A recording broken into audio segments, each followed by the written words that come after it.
Coming up on game day, Fox Big Noon kickoff will carry this one. Texas at Michigan, 11 a.m. from the Big House, the first meeting since the 2005 Rose Bowl that we just discussed with Dusty Mangum, Justin Blaylock, and Derek Johnson. We are joined now by Shawn Windsor, the illustrious sports columnist for the Detroit Free Press. How are you, Shawn? Not too bad. I don't know if there's anything about me that's illustrious, but I'll take it. I've been reading, man. You're pretty illustrious, man. I I'll know a lot of people don't read anymore, but it's you're illustrious. You cover a lot of bases up there. That's a town with a lot of different sports. Me, it's kind of me and one horse and maybe some auto racing. But you got Lions, Pistons, Red Wings, Spartans, Wolverines. Tigers and the Spartans each have basketball and football programs that are often noteworthy, right? So we consider that we're responsible for 8 teams, That's a which lot. is a lot. Yeah, yeah.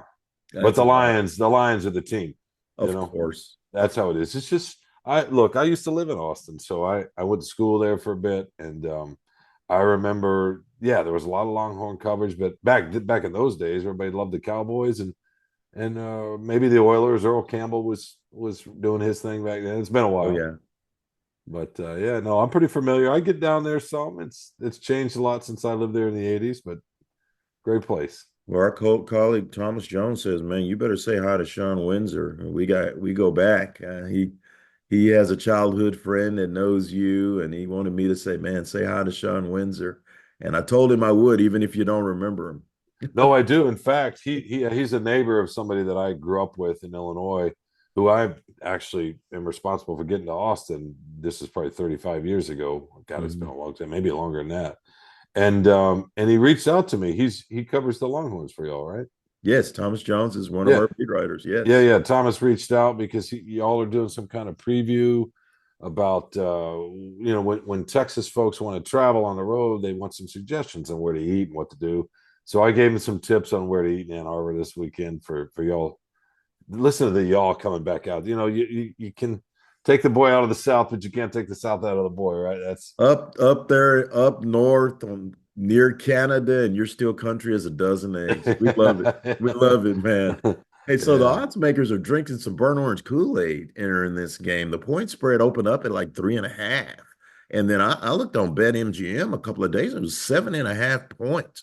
Have you ever heard of a defending national champion 2 games after winning it all? They're a 7.5 point dog at the Big House. What's the feeling in Ann Arbor about that going into this one? I don't think people are shocked or surprised by that at all. Michigan is not. It's interesting, and I don't want to go too far down this rabbit hole. I mean, Michigan has a very iconic brand, right? But they have not had a program like Ohio State, Georgia, even LSU, obviously Alabama. Maybe the USC back 20 years ago when Pete Carroll was running things, where they would win or compete or lose 1 or 2 games a year and then just reload with more and 4 and 5 star guys. Jim Harbaugh did not recruit like that. In fact, when Michigan won their title last year, I think it was the first time since tracking recruiting services happened that a team won the national championship without a composite ranking of all 4 or 5 classes on the campus at once outside of the top 10. They were ranked like the 15. Most of these teams win with top 5 recruiting classes. Michigan did a little bit differently. Harbaugh found a lot of future pros that were 2 star, well, not 2 star, 3 star, 4 star guys, and developed. And so they lost 11 of their 12 starters or excuse me, 10 of their 11 offensive starters, and eight, 7 of their 11 defensive starters. And they don't have, it's not like Georgia or Bama or Ohio State. They're not rolling in 4 and 5 star Five guys. So stars, they got to yes. develop again. So that's a long way of saying that it's an unusual situation. It's not surprising that Texas would come in with a lot more talent. If this is last year's team, yeah, that's different. I mean, that team was pretty good last year. Yeah, you So think about it, Sean, that these preseason rankings are reputation rankings because they're going on what happened last year. We know the Wolverines lost Coach Kaki. We know they lost Blake Corum. They lost JJ McCarthy and 11 others to the league. But I know there's still some stud horses on that roster. Mason Graham is a problem. Kenneth Grant is a problem. Those two tackles. Donovan Edwards, we saw what he could do in the championship game. We know Will Johnson is one of the best defensive backs out there. Three straight college football playoff performances, appearances, and a national championship. But like you said, they're not probably not reloading. They're probably rebuilding. They With are. that said, uh, it's still the big house. There's 107,000 people who are going to all be on the same page. Could you give our audience just a bird's eye view of what, one, especially ones going up there, what they can expect as far as a game day atmosphere at the big house? Well, it's across from a high school on one side, and there's a little bit of campus behind it, and then on another side there's a neighborhood. So it's one of those places. You've been to some of these college towns where the stadiums are. Look at UT, the stadium's in the middle of the campus, and the freeway's right there, right, 35 or whatever, Exactly. and it sort of stands up. And you come in if you're coming from the north and you come down, especially at night, it's all lit up. It dominates the skyline in a way, along with the tower before you get to the downtown. So that's different. It's a neighborhood stadium, and it's mostly sunk into the ground. So before they added suites and rebuilt the press box 10, 12 years ago, you could almost drive by it at a certain time of the year. The leaves were on the trees and kind of miss it because, Wow. I mean, not completely. If you didn't know, right? If you were, it You're a was. visitor. I mean, it's dug into the ground. But now with those additions, it sticks up more, so you can see it. But it's just not a traditional 90,000 seat college stadium made out of concrete that's up and Hmm. several stories up, right? So that's one thing, and so because of the way it's built in and the stands gradually on a gradual incline, it doesn't hold. It's a little bit better now with the new suites that help hold the noise in. It's not the loudest stadium, Okay. and the cry, and it's a great traditional fan base of very, it's a huge alumni base. It's Michigan, right? But I have brought people up from the South that are used to the SEC, the old SEC. Ohio State fans came up. They're Ohio State grads in the newsroom of the Detroit Free Press who talk about the atmosphere of Michigan. It's not crazy. It's not super loud, but it's a lot of people. Hmm. Like 110, it's like 110,000 people, and you got different parts of the fan base. You got the student section, and then you got all the alums, and those are known as the khaki crowd. This is long before Jim Harbaugh was the khaki coach, right? The wine and cheese crowd, the stereotypes, right? And then you got the Texas has fan, those. Yeah. and then you got the fans who are not alums. Those are probably the most vocal fans, who are just people that live in the area and treat Michigan football like a professional team. I remember there was a lot of that in Alabama with Alabama football. I worked and lived down there for a while. Texas has some of those fans too, right? Oh, for sure. So those are probably the most vocal, but it's a fun, sprawling atmosphere, but it's not going to be LSU. It's not. I don't even. It's certainly not A&M. Oh man, it's loud down there. But Yeah. it right. So yeah, no, it'll be fun for them. I think it's going to be different. The weather, I would bet, would be agreeable for folks that are wanting a little break from that Texas heat.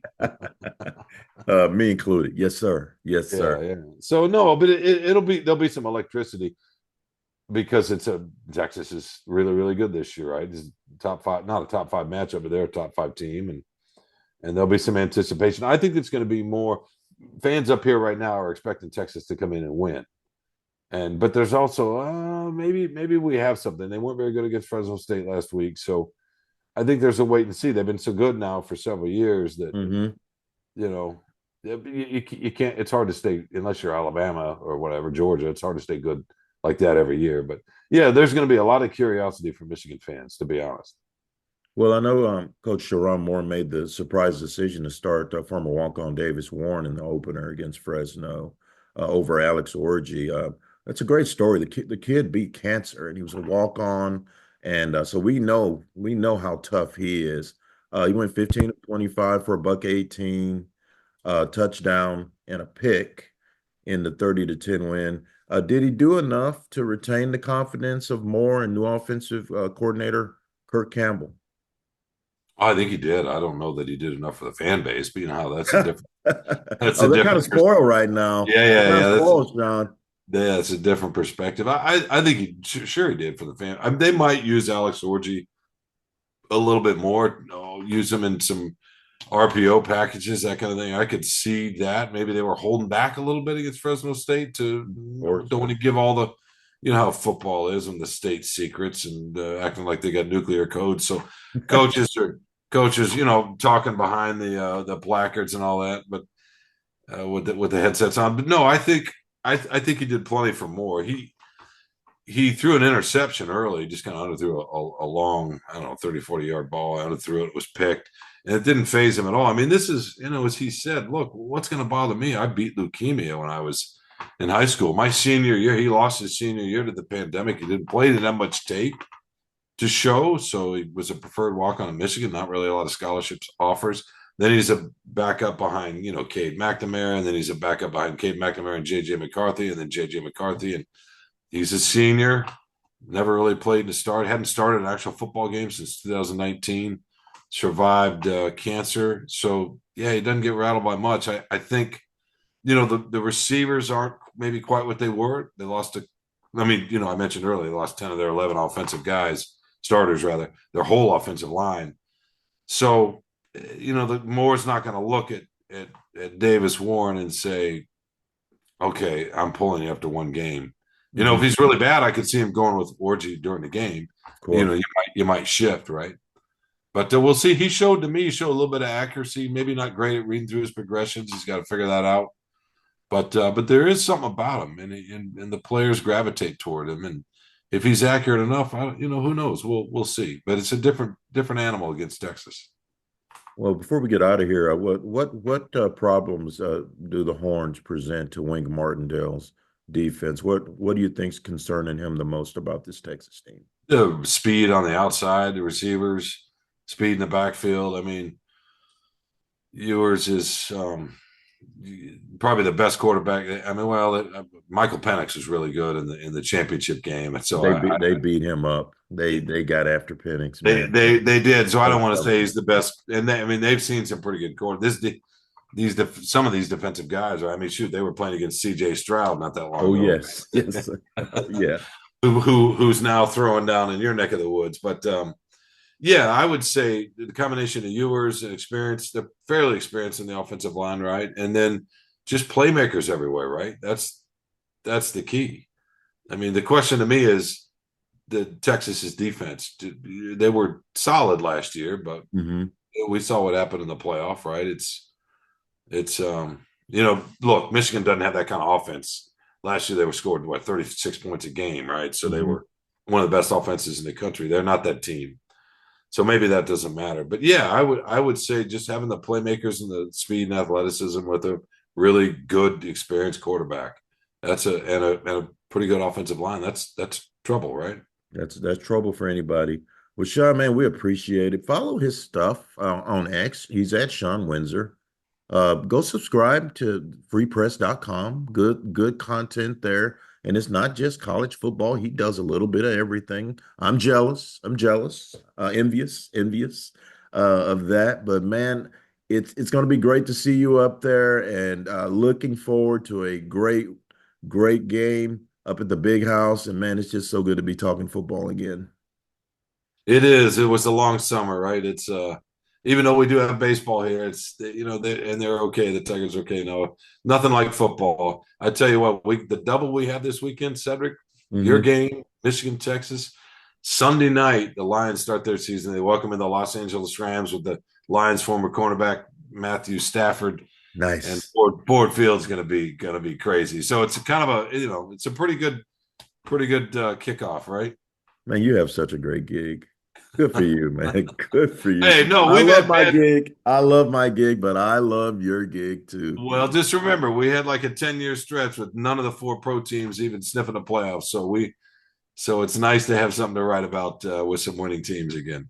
Exactly. Well, man, we appreciate you stopping by, and I look forward to shaking your hand in the press box, brother. Absolutely. See you Saturday, Cedric. Safe travels. Thank you, bro. Take care. All right. Yep.